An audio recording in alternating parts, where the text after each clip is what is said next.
Hello, you're very welcome to this edition of the NFL show here on Under Center podcast. Dara with you, joined as always by Reen and Fionn. Lads, how are we doing this evening? Yeah, good. Nice weekend of football to chat about. I think there's some interesting things going on, so excited to dive into it. Yep, same here. This is actually the first time I've seen Fionn in maybe 3 or 4 weeks, so I'm all the better for it, to be honest. He's rested and rejuvenated. Well, that's it. He emptied the tank on Fionn, and now he sort of let it build back up. So now he can start being in company with him again. I can totally understand that. It's kind of a weird situation though, because it's that odd one where Rain is happy because the Panthers have won, and me and Fiona are pissed off because the Commanders and Seahawks lost. Yeah, I don't remember the last time that happened, to be honest. I don't. In the 3 years we've done this show, I don't think that's ever happened. If you just woke up from your coma as a Panthers fan, you'd be going, Jesus, this young fella looks like a generational talent. 450 million yards and whatever else he did on the day. Oh god, that was crazy. I actually missed the overtime. 6 feet tall. Yeah, it had gone into the Seahawks Rams game, so it quickly turned over. But because I think there was a Rico Dowdle touchdown near the end. Was that called back?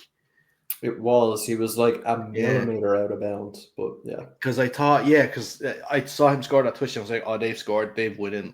I'll go on. They're about to win. I'll go in and check on now the Seahawks and the Rams. I don't have to worry about that game anymore. And then it wasn't until yesterday morning, when I was sort of checking the scores from the Sunday Night Football, and then I saw Panthers beat Falcons in overtime. I was like, how the hell did they get that to overtime?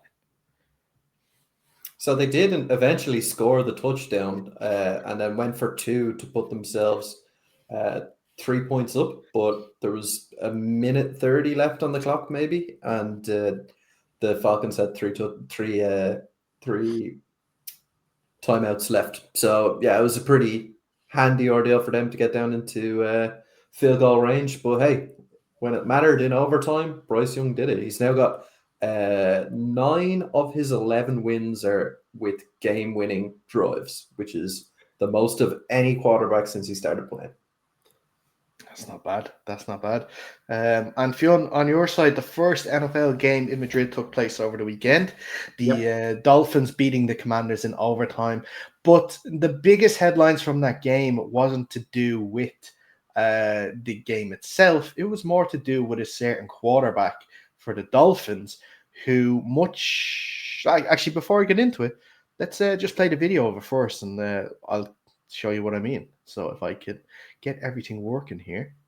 Have we got it? There it is. There he is. This is him asked, where does he want to play next, by the way? Yes. For all the lip readers among you, technical difficulties. No sound in that one, no? No sound through ours. I don't know if your ears got. I think you have the little sound bar down the bottom. No, that's on. That's on. I guess it didn't play. So for anyone basically that isn't, he said, "Where do you want to play in Europe?" And he said Hawaii would be great. No, he said Jerusalem. He did have to start. The first thing he said was, "I want to play in Hawaii," and then he corrected himself. I acknowledge I know that's not in Europe. He said, if I had to name a European city, it would be Israel, basically. Didn't he say that? Jerusalem or something like that? Jerusalem would be sick. That's what he said. Yeah. Certainly would be. It might be flattened as well by the time they get there. So much like a defense, Tua struggles to read a room in this scenario as well. So, look, a win for the Dolphins. I guess, Fionn, what did you make of the game? As a spectacle in Madrid, first of all, at the start of the season, we kind of would have looked forward to this game, with how the previous season went for both teams, and how the preseason was, with Daniels versus Tua matchup, and how the rosters are filling out. But obviously, with the team's poor records and injuries now, sort of, lessened the excitement. You could say now no disrespect to Spanish fans, Spanish NFL fans, I'm sure, regardless of who was playing, the fact that a regular season game in Madrid was happening for the first time, much like obviously the game in Dublin, excitement was very high. But the game itself, unlike when the Vikings and the Steelers played in Dublin, the Dolphins and Commanders kind of maybe failed to live up to the hype a little bit. Yeah, they limped in there, like 6 wins total between the two before the game started. So there wasn't that much expectation for a spectacle. I think, as with all the international games, they seem to go off very slick now. I don't think there's anything really to be said. I know there's plenty of tourism stuff and hype that goes on, and a bit of nationalism that says, Dublin was the best one. I'm sure it was. We don't have the luxury or the wallet to be able to go around and sample them all, but I think the Madrid one stood out to me as probably being the most NFL-like stadium now, with the fully enclosed and the wraparound LED screens up the top and stuff. So seemed to go well. I think the game went pretty much as expected. I was saying beforehand that we were going to get one or of two Dolphins teams. It was going to be the ones that were going to blow out the Commanders by 20 points, or it was going to be a close game that I was hoping the Commanders might have won. We did get the latter, Dolphins, but unfortunately the Commanders couldn't do it. I think from the Commanders' point of view, the season is, I think if you're any kind of logical about it as a fan, the season's over for sure. We're limping our way to the finish line now. There's really nothing to play for. We certainly won't catch the Eagles. It'll be a tall order even to catch the Cowboys at second place. And either way, it's very unlikely either of those two teams, or it's very unlikely the second place team will get a wild card spot either, with the records that they have at the moment. So that being said, look, it's hard to handle for a lot of teams. That many injuries. I think I read somewhere that 11 starters on both sides of the ball, or what would have started the season, 11 starters are now either injured or suspended for some length of time over the course of the season. You can't play winning football doing that. It'll be interesting now. I think the focus is going to have to be on get Jaden Daniels back. I'd be an advocate for getting him back into the squad as soon as he's fit, whether that's the last 2 or 3 games, just to let him tune himself back up again as we drop off into the season, and make sure he feels good, because I think it's important that we play an optimized game for him, optimized offense for him. We've seen the drop off in the red zone when he's not on the pitch, because I think Mariota's a pretty good backup comp. I think he plays with a similar style, but just with a little quality drop off. But it seems to be the biggest drop off is in that red zone. So we need to get him back in, prove the red zone offense, find out where your gaps are going to be. I really struggle, and it has been a huge gap for the Commanders, is the defense. And we saw that. I think somehow we managed to keep Waddle fairly well under control. I say that given that most of the time the number one on the opposite team goes over 100 on the Commanders almost every week. So I think, I didn't check the stats, but I think we managed to keep Waddle under that. But still, so many chunk plays, and the bend but don't break is not working. I like that we looked a little bit more exotic, a little bit less obvious. I think that's important when you're going against NFL quarterbacks. You have to at least make them think. And then it's about getting the quality to actually deliver. I think we were a little bit slow getting to Tua. I don't think we had as many sacks as we would have wanted. And same as kind of almost every defense around the league at the moment, tackling has been a huge, huge problem. Throwing shoulders and not wrapping. There was a couple of escapes that really should have been dead and buried. But yeah, I don't want to ramble. I say this having rambled, but I don't want to ramble too much further, because really there's not a whole lot to talk about. It's not an interesting season. There's not a whole lot on the line. The draft pick will be high, but not high enough to be relevant. And I think it's up to the front office. It's very clear in my mind that defense now is the really big problem. When you've got a star like Jaden Daniels, you can add players like Zach Ertz is a perfect example. You can get a lot of production out of him because your quarterback's so good. Now you got to find some running backs that don't drop the ball, and a defensive unit as a whole that can actually impact the other quarterback, because I think we're struggling on takeaways so far this season as well. Yeah, I guess that kind of happens when you have, I think they are the oldest defense in the NFL as well. Yeah. Like Von Miller and Bobby Wagner alone takes the average age up an extra 5 years anyway. And that's a joke, but that's also true. Do you know what I mean? Because the average age doesn't vary that much. So when you have two guys like that on the squad, certainly does artificially increase it. Bobby Wagner has been reasonably poor in pass coverage, but actually pretty effective in tackles. I think he's like second in the league in tackles at the moment through the year. So like you can't really argue that we haven't got our money's worth out of him. Frankie Louvu has been a great signing. So there's some good talent on the team. I think Von Miller has done probably what we thought he would do. I don't remember the numbers on the deal we got him, but he's had a modest but their impact on the defense. But as a whole, and I think it goes all the way back to scheme and probably more the secondary on the back end of these plays is where the big gaps are, I would argue. Yeah. Rian, looking at the Commanders, obviously, are they a victim of last year's success? And I go back to, I asked that because Fionn, I know you mentioned it at the end of last season as well, that, the being, one game away from the Super Bowl with your rookie QB, realistically, if you're not going for the Super Bowl, the only sort of way you can go is down and have a decrease in sort of production or a decrease in success. But are you surprised to this level? Now, it's interesting that Fionn said that, they saw a little bit of a difference in defense in terms of, scheme and, pressures and getting at the quarterback, because I think that ties in with the fact that Dan Quinn has now taken back play calling responsibilities on defense now as well. So you can see that he had delegated it to the DC. Rian or Fionn, do you know who the DC is? No. But so Dan Quinn is taking that back, so you could see it sort of changed up a little bit. But I guess go back to the original question then. Are they a victim this season of their success that they had last year? I think that's a two-part answer required for that. So the first is yes, they are a victim of their success insofar as regardless of what the outcome of this season was going to be, it was going to be disappointing unless they went to the big game. And I don't think that was a realistic expectation at the start of the year. Now, the drop-off that we've seen has been way more than I expected. I think it's way more than a lot of people expected. But at the end of the day, I think you have to put a bit of the blame here on the front office. I mean, we saw some glaring holes in that. Although it was a good team, we saw some glaring holes in that Commanders team last year, primarily being the running back position.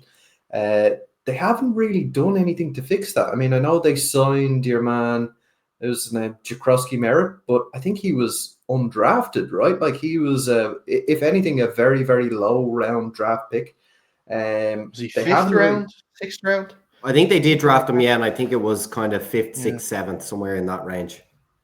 So I get you can find talent at the running back position low down in the draft, but there was a lot of talented guys on that board that they passed up on in rounds previous to that. And as well, they haven't really done anything to improve that secondary at all this season. So, if you're staying where you are in the NFL, you're actually going backwards, right, in terms of your talent acquisition.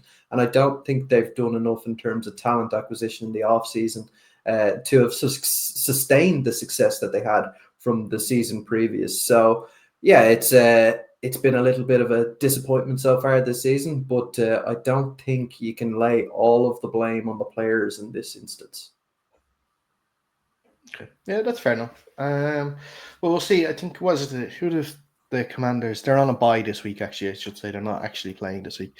So we'll see what happens when he comes back. And I think Jaden Daniels, is there a few more weeks? Because he's not going to go on IR, so I'd imagine they're going to reevaluate it this week. That was the plan, to avoid putting him on IR. They were essentially going to put him on 3 weeks, have a look now in this bye week, and judge it. I know he didn't end up having surgery, so that's a positive sign. But I think there's no guarantee he will play any games either. That is crazy, the fact that we all saw the video of him falling and that injury, and how he has avoided any sort of fracture or having surgery or going on IR. How he avoided all these things is amazing to me.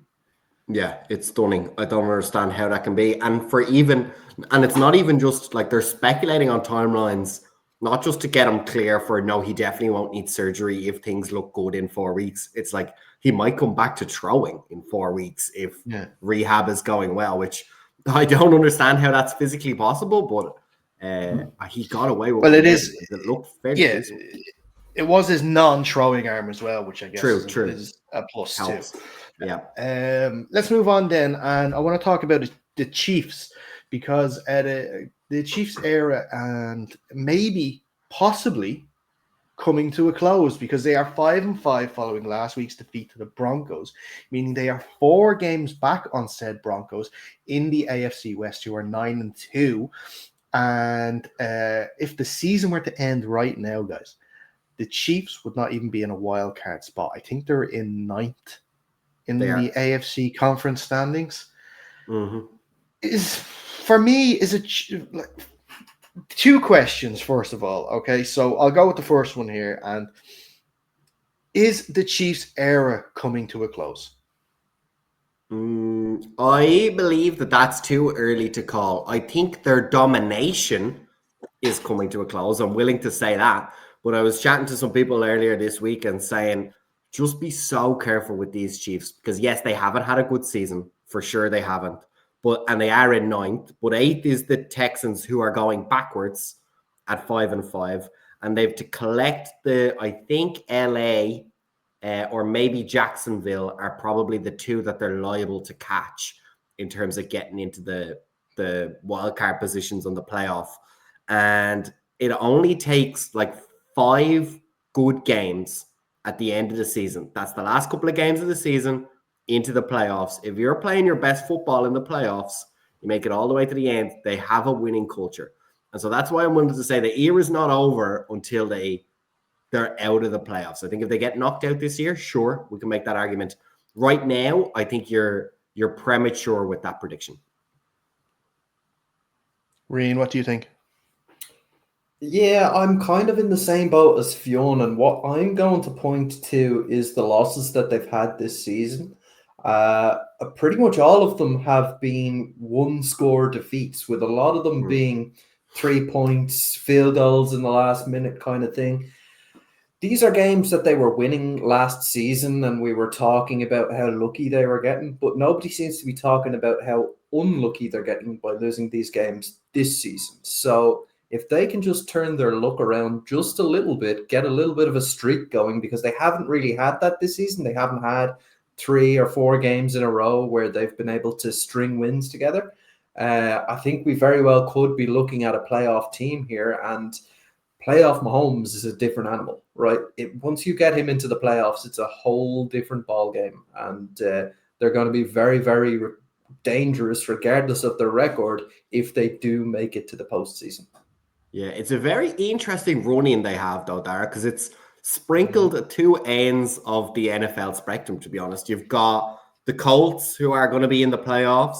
You've got the Texans, who they're chasing, the Chargers, who they're chasing, and the Broncos, who are going to be in the playoffs. But then you also have the terrible Raiders, the terrible Titans, and the not particularly fantastic Cowboys this season. So of those remaining games, it's really split either way. I think if they can win, for instance, if they beat the Colts, I think everybody's tune probably changes pretty quickly. I don't necessarily see it happening just on that run game and being able to stop the run. I don't see anything that the Chiefs have that screams to me that they're built to stop Jonathan Taylor.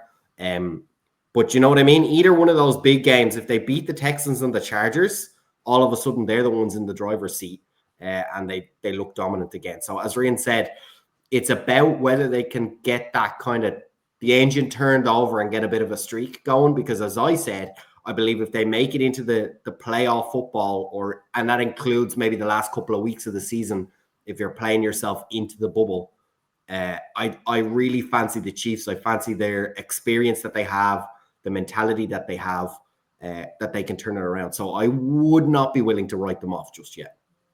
Mm-hmm. And the thing is as well, if they do make the playoffs as a wildcard team, no division winner is going to want to welcome them Absolutely. in the first round of the playoffs. Absolutely, I agree with that. Yeah. Same with, to be honest, same with the Ravens. You know, we could have a situation where you have, say, the Colts, Steelers, Broncos, and Patriots are all division winners, and they're all vying it out to be the number one seed because none of them want to face these three wildcard teams if it comes to pass: the Bills, the Ravens, and the Chiefs. Yeah, I think there's to be, and I think even there's the got to Bills, be one out of out of the West as well. We're going to have the Rams or the Seahawks coming in there. NFC. Oh, sorry. Yeah, beg your pardon. Yeah, no, yeah, never NFC. mind. Yeah, but like you said there, and I think it's, I don't know about you guys, but they're still, and it might be my bias over the last few years. I mean, we get in kind of stuck in these eras. They're very slow to change in our minds. But for me, even, it's definitely the Ravens and the Chiefs I'd be more worried about, even though the Bills are having a better season. They have that kind of, teams would be slightly less afraid. They have that question mark over, can they close out those really big conference championships, divisional championships against good opponents? Sometimes they play well, sometimes they don't. The Chiefs and the Ravens, you're like, it doesn't matter almost what their form is coming in because they can win, it seems like, any game at any point if they play well enough. And I think that doesn't necessarily come from the stats. It doesn't come from necessarily on paper. It just comes from the continuity of talent that they've had, that it matters. When you've got Mark Andrews and Lamar Jackson and Mahomes and Kelsey, like, Kelsey's not their best player this year, but he's been in these playoff games time in and time out. And we saw it last year, right? He didn't have a huge year last year. And then one of the playoff games, didn't he score? He had like 80 yards out of nowhere, some back-breaking catches that really broke the game wide open. So he doesn't even need to score touchdowns. And I think both those teams have enough players on that make them really nerve-wracking to play, even as the favored higher seed in the playoffs on the AFC side of the draw. Mm-hmm. That's fair enough. That is. While we're actually on the AFC, we haven't really talked about them this year, but the New England Patriots. Yeah. 9-2 they are this year. Mike Vrabel doing a really, really good job. Are we being a little hoodwinked in terms of the teams that they faced, and we're not looking closely enough at them in terms of the games that they've won? Now, don't get me wrong, they have some really impressive wins. They've beaten the Bills and they've beaten the Buccaneers. So they've had some both away from home as well. So they've had some really impressive wins. But you're talking also about the Jets, Falcons, Browns, Titans, Saints. Yeah. Sorry. And you go all the way back. You've got Dolphins, Raiders, Dolphins, Panthers, they Saints, lost to the Raiders, Titans, Browns.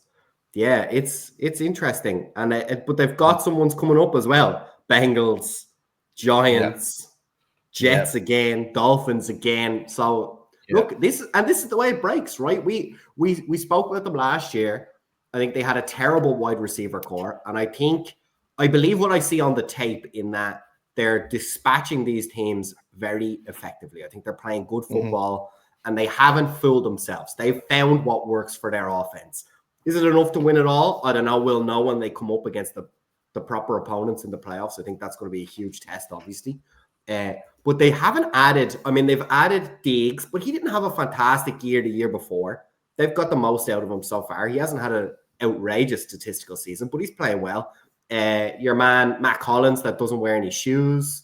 And then some of the players that they had last year that looked really crap. Booty, I know, was there last year. Douglas, I think, was there last year when they had a really poor run. So all of a sudden, and it just goes to show, I think it's a good example for some of these teams that have found a quarterback. You don't need to go overboard on the offense if your quarterback really is that good. You just need to shift things just enough to get yourself balanced. I think they've been running the ball really well, and that's been really important. But they haven't had to rely on it because they've been able to get the form out of the quarterback. And then on defense, Rian, I don't know, you read into these things better than I do, but I didn't see them add anything outrageous, but they're playing much, much better defensive football. And I can't say where that came from. I don't know, Gary, tend to know the coaching side. Have they changed DC or anything from last year? I assume they must have, given how poorly last Mike year. Changed Vrabel. their head Mike coach. Vrabel. Yeah. True. Yeah. Yeah. But he's That's an exactly offensive it. head coach, right? Oh no, he No, was a he's not. defensive He's end. defensive. Yeah, he was a defensive. He was a linebacker. Yeah. He tricked you because he had like 7 touchdowns from tight end or whatever he had over the course of his career. Yeah. No. One thing that concerns me though about these Patriots is the Mike Vrabel effect, right? If we cast our mind back to that really, really fantastic season that the Tennessee Titans had under Vrabel, I can't remember the exact record that they finished with at the end of the season, but they were really, really strong. And the way they got there was by beating teams they should have beaten 95% of the time. This kind of Patriots team has a little bit of that kind of vibe to it, where they are beating teams where they should be beating them. Obviously, they have their couple of marquee wins in there versus the Bills and the Bucks. I'm not super sure about, to be honest. Sitting at 6-5, they should be much better than that if we're talking about them as a contender. They feel like they're a much better team than their record shows, don't they? They do, but as well at the same time, their record is peppered with last-minute winners and close games. Yeah, they had that run at the start of the season, didn't they? Of all those like last-second wins or last-kick wins. So yeah, look, my point is, when that Tennessee Titans team got to the playoffs, they pretty much stank it up, right? They did not do well in that playoffs game. I think it was the Ravens who pretty well humbled them at that point. So yeah, that's the only concern that sticks in my head about this Patriots team. But they are playing some very good football at the moment, and Drake May is an awful lot better than the quarterback play that they had out there in Tennessee at the time under Ryan Tannehill. So yeah, there's hope there. And as we said at the top, 6 games left. None of the teams are over 500 except for the Bills. That's the only test they have left. And I think that'll be great for them to get the seeding. But I think they'll be looking very closely. I'll be looking very closely at this Bills game because that'll tell us really how prepped they are.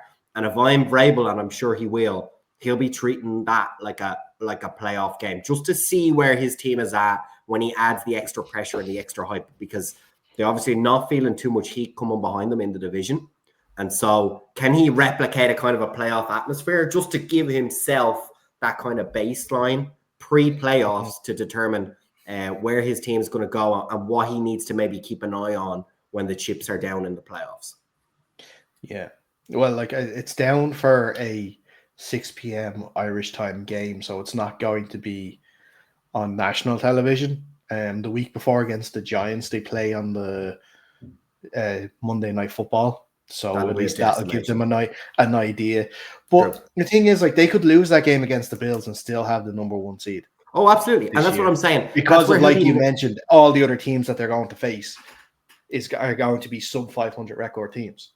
And that's what I mean. By the time they play the Ravens, they may not be.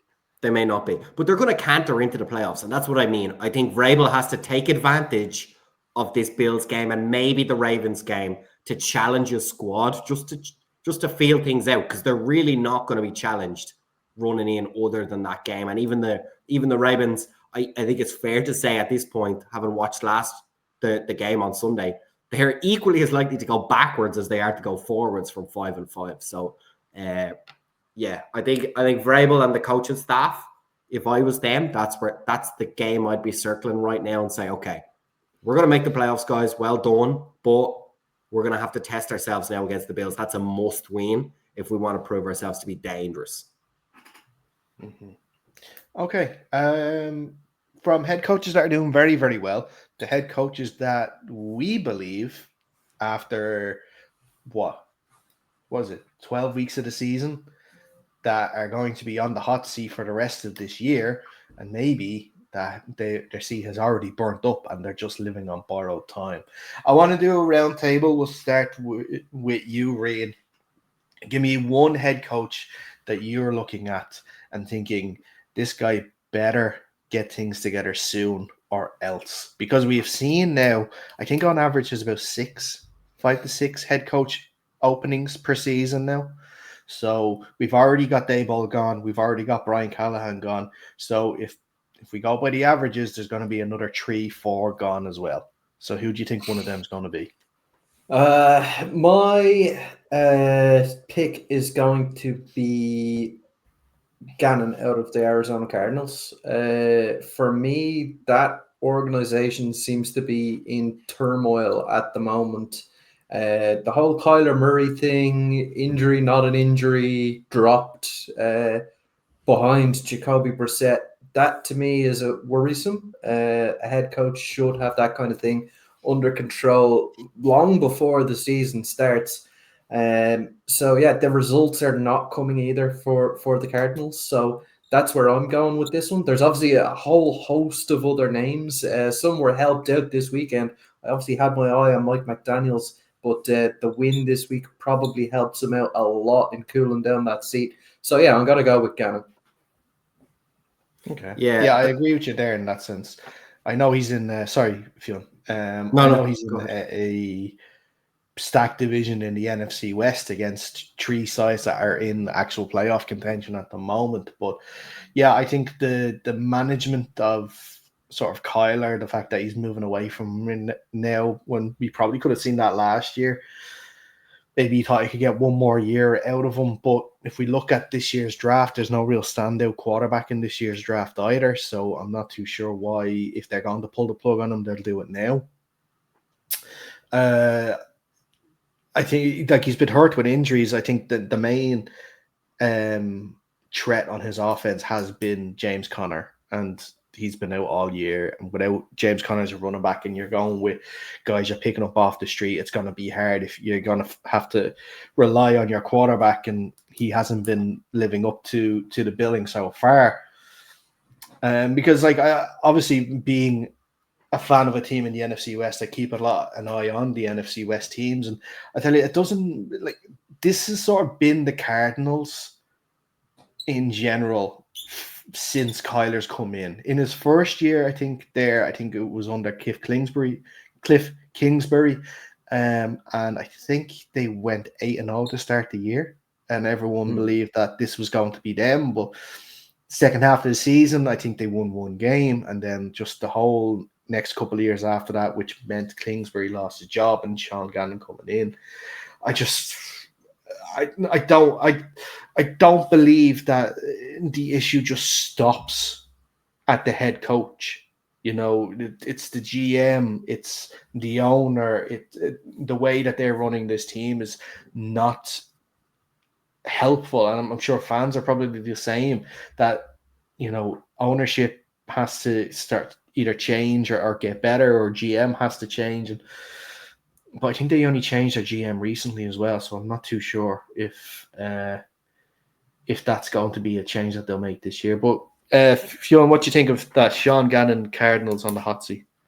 Yeah, I think so. I think he's been there a while as well, hasn't he? So or at least what I mean is more than a season. So he doesn't. He's kind of running out of excuses for the performance level that's been coming out of there. As you said, injuries are harsh, but we've seen head coaches get fired on injury-riddled seasons that I always feel are a little bit rough.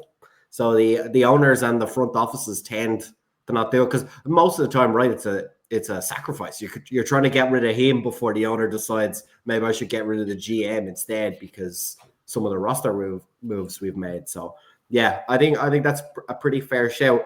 I'm gonna announce a name that's probably no surprise to you, Dara. I think Pete Carroll has got to go. He's a one-and-doner. Fucker, that's who I was going to name. He's a one-and-doner. He clearly has lost his Alzheimer's meds, and he's just gone off the deep end. He has no clue what's going on. They don't have any positives. Even Max Crosby's production has gone down the toilet, and I don't think that's his fault. I think the rest of the team is just so poor now. His memory seems to be fine, though, Fionn. He's picking up guys from the Seahawks 10, 12 years ago. Isn't that who did he just sign? Tyler Lockett. Tyler Lockett, yeah. So you know what I mean? I think that's questionable moves. I was never his biggest fan to begin with, and I just don't see I don't see any ideas. I don't see any level of accountability. And it's honestly weird. And I don't know if it's just the circle of punditry that I listen to, but I haven't heard his name floated. Is the blame being put somewhere else? I mean, he has ruined Geno Smith. I don't see how. You see, the reason why his name isn't mentioned, I don't have any prior knowledge of it. This is me just guessing. Is because Tom Brady works in the media, and he's a partial owner of the Raiders. So he doesn't want to hear about his own team possibly sacking a head coach, because then he'll have to answer it on air or something like that, and he doesn't want to do that. Keep everything nice and quiet and in-house, and then just axe him. And then, and I do agree at this point, I'm not advocating for him to go mid-season. I think that's such a big dumpster fire in Las Vegas. I don't see where the benefit is, unless you've got a OC or a DC that you'd like to give a few games of interim. But I suspect, given that he's a 1 year, like he hasn't even been there a year yet, he hasn't finished the season. So maybe they'll just let him finish out the season and move on there. I had another name, Dara, but I wonder, will you come up with that same name for your one, seeing as I stole we'll come back to it and see if it happens. But Rain, what do you think? Pete Carroll possibly one and done in Vegas? Yeah, look, I think from a results point of view, he absolutely should be on the hot seat. My issue is, though, his name still holds a lot of weight in this sport, whether that's justified or not. He's still considered to be one of the elite head coaches of years gone by. So I can't see them getting rid of him after just a season. Well, I can see them, but I can see where they would be thinking, we might just keep him on just in case he turns this thing around. One season is not enough time to give a guy like Pete Carroll to make the changes that he needs to make. Now, if it's me, the NFL is a cutthroat business. You got to have the right guy in at any given time. I'd be making that cut. But something tells me that the Raiders organization are not going to be as hasty to pull that trigger as we would be. Mm-hmm. Interesting. Yeah, it's been a weird one because Pete is doing the exact same thing he did in the last few years in Seattle. He is relying on sort of guys he knows or he's worked with before to come in and do a job for him. I think that there's always been question marks on how he hires his staff, because he has I think 2 of his kids are actually coaches on the Raiders. Nate and Brendan, I think it is. Now, I'm not saying they're not good coaches, but I just wonder where that has come from. The nepotism tag is always going to be there now when that happens, because they've never really cut their cloth anywhere else. And he's meant to be this sort of culture builder guy. I think that's why he was brought in. That was the narrative we were spun when he was brought in the first place. I always find it weird because other than facing him a few times, where did Tom Brady get this idea that he wanted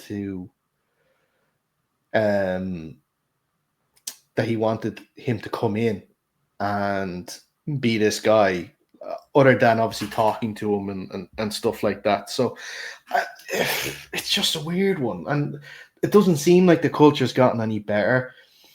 They brought in Geno, traded for him, gave a turnaround pick for him, and hasn't really improved. He's regressed, which I'm sure Fionn is absolutely delighted by. No, I only wish for regression while they're still on the Seahawks. Once they move on, my attention kind of disappears. The regression just gets worse after they leave. I'm waiting for the ghosts to reappear for Sam Darnold, but not when they ship him off to the Browns or something like that. I want them to happen while he's still in Seattle. He was seeing ghosts last Sunday for sure against the Rams. I tell you that.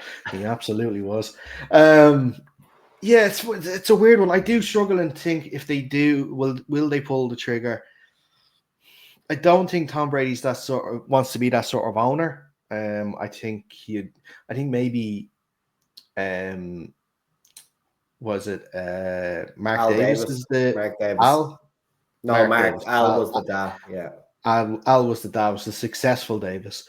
I'm sure he would With a like to better maybe haircut. pull the better haircut. Yeah, he would like to be the one to pull the trigger and get rid of him and bring someone else in. But that has been the Raiders' problem. The chopping and changing the last few years has been nothing steady.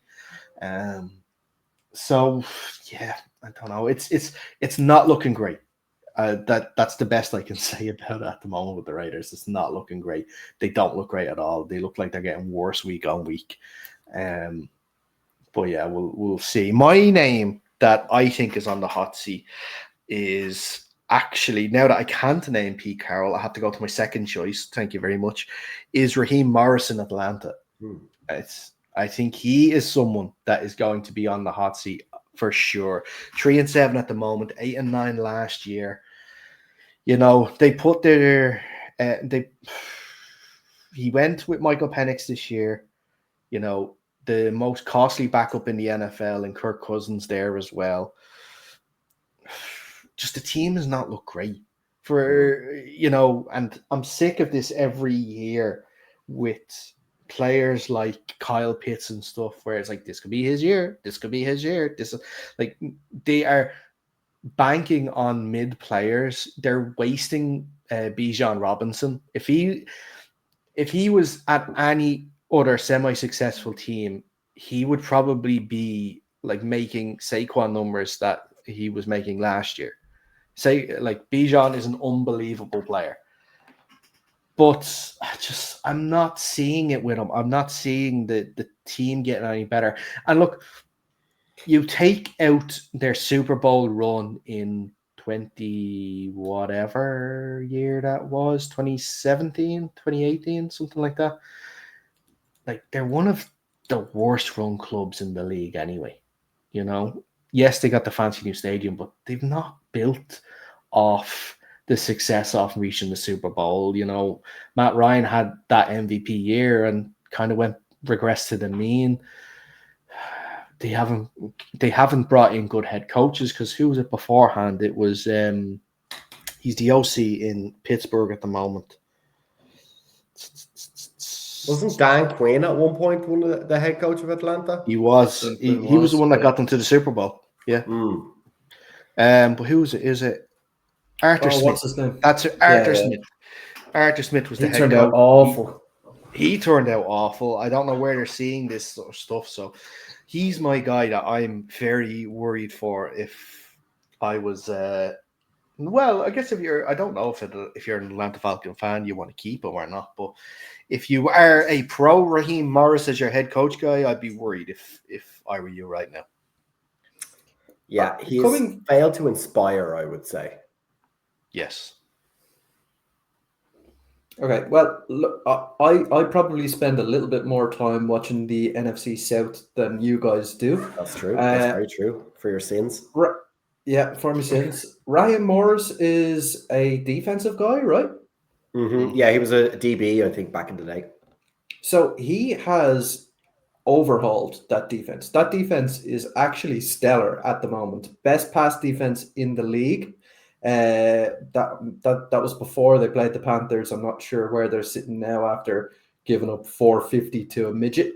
But yeah, look, they've made an excellent step up on that defensive side of the ball. They've brought in a couple of bookend pass rushers in the draft who seem to be working out quite well for them.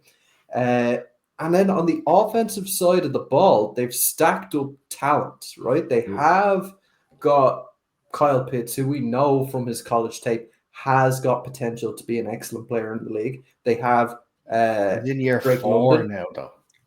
I know. It's rough to see, but they have Drake London. They have Darnell Mooney, who I know has his issues with drops at the moment, but at one stage in his career, he was an 1,000-yard receiver with the Bears with terrible quarterback play. So yeah, there's a lot of positive things happening in that organization. It's just the results on the field are not where they should be. Personally, I'd be giving Raheem Morris a little bit of credit here in terms of the job that he's done on the defensive side of the ball. They need that offense to start ticking. I don't think Michael Penix, as good as he looked in college, is going to be the catalyst to drive that offense forward. So, yeah, maybe I'd be looking more at the offensive coordinator side of things than actually looking at the head coach in this one. I'm very surprised that none of us mentioned Zach Taylor in this conversation at all. Well, I was going to bring up Kevin Stefanski as well, because that's been a dumpster fire for a few years, and he's been in there 5 years now at this point. Yeah, we kind of talked about it on last week's show. That's why I didn't bring it up again. That I think we were kind of assuming that's a done deal after this year. Yeah. Zach Taylor's Stefanski. Because we talked about Zach Taylor a couple of weeks ago as well. So that's why I didn't bring him up as my number one choice, but he's my number one choice. The things have not been going well at the Bengals for many a year now, and something needs to change. Another one as well that you could say that's not any of the classics, just the bottom dweller teams that have been there a season or two, like the obvious ones, like Tomlin on the Steelers. That's just been the amount of time he's gone over on, haven't had a losing season in like 20 years. It's like, yeah, but you haven't done anything else either. Like, that's what he's hanging his hat on. And at some point that has to get tiring. Rodgers didn't do what he hoped it would do. He looked great at the start of the season. Sorry, not him. The team looked good. They were winning games they should have. The defensive line, sack production has dropped off a cliff. The offense looks spooky. I think they need things to go their way in games in order to get the wins. They don't look confident and they don't look clinical. So yeah, that'd be one that I would float as maybe a not actually on the hot seat, but maybe if you're a Steelers fan, I'd like to get their insight on how satisfied they are with Tomlin, because I think now he's getting into that kind of length of contract is starting to grate on people more than necessarily short-term performance. Yeah. I think that comes down to more fear of life without Tomlin and what that could be. I think they're happy. Go ahead. Sorry, Darren, because I heard as well, if you look at and I can't claim this, but so I think I saw it on Instagram somewhere. If you look at his coaching tree, there's no head coaches that have come off his coaching staff. So maybe they're right to be worried, because it's not like they have legends sitting in behind them that are soaking up all this knowledge that can add a final little twist or flair that's going to get them a bit more productivity and a bit more national relevance. So maybe they're right to be scared of losing Tomlin. Mm-hmm. Well, that's it. I think, you could get a situation where, you pick a head coach and look, not to, pat my own team on the back, but you could get a Mike McDonald, first-time head coach that is improving the team and has a chance now to make the playoffs.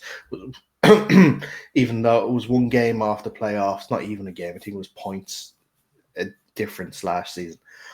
Or you could go the Titans route and you get a Bill Callahan, who you sack after a season and a quarter because things have gone to absolute piss, and I think that they know what they get from Mike Tomlin. They get a 9-8, or they'll get like a 10-7 every year. They'll make the playoffs, and then they'll go out in the first round. And maybe they think, right, this year we got him, Aaron. Maybe we'll actually win that playoff game this year.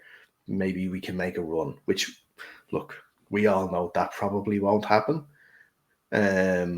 Considering as well, like we mentioned, the caliber of teams that could be in the wild card that they will face if they do win the division, because they're not they're out of first place contention anyway. They're not going to be getting the first round bye with their record and the other teams around them. So yeah, there's always that sort of fear, of we get rid of, like, fear of the other side. That from my point of view. Yeah, I think that's very fair. That's a good point.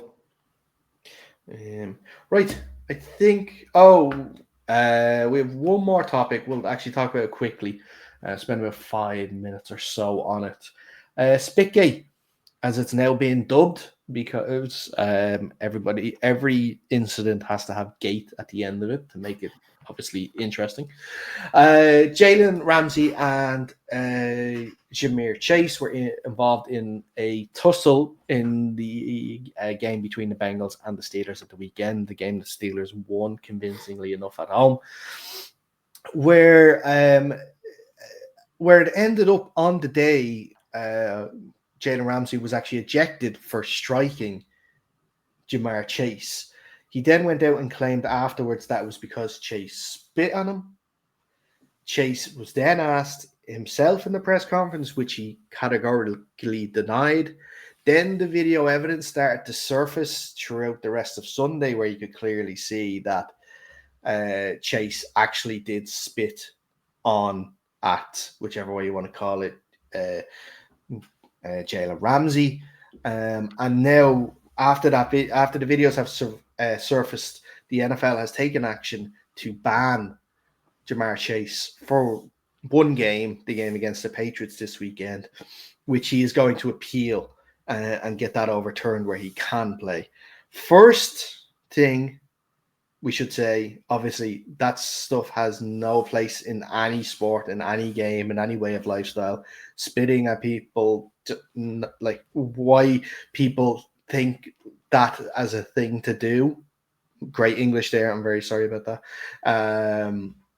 Is just wrecks my head. I don't know how people can think. But even I don't know about in Ireland, but in the US, that's assault. If you spit on someone on the street, that's assault. So it's pretty serious. It's actually battery, but yeah. Oh, battery. There you go. Mm-hmm. Double A battery. But yeah, so first of all, I guess, Ryan, does the punishment fit the crime? Honestly, I think he deserves more than a game. But the precedent was set earlier on in the season with his name escapes me at the moment. Carter. Jalen Carter. Yeah. So the precedent was set earlier on in the year with this one game ban. They probably should have released a statement, the NFL, saying, look, this is not going to be the precedent. Anybody who spits in future is going to be getting more. But they didn't, because I presume they didn't think it was going to be an ongoing issue in the NFL. But yeah, for me, it's just awful. Not something anybody should ever do on a field. As well, do I think Jalen Ramsey should have been ejected for striking the opponent? Yes, he probably should. There is no real justification for doing that.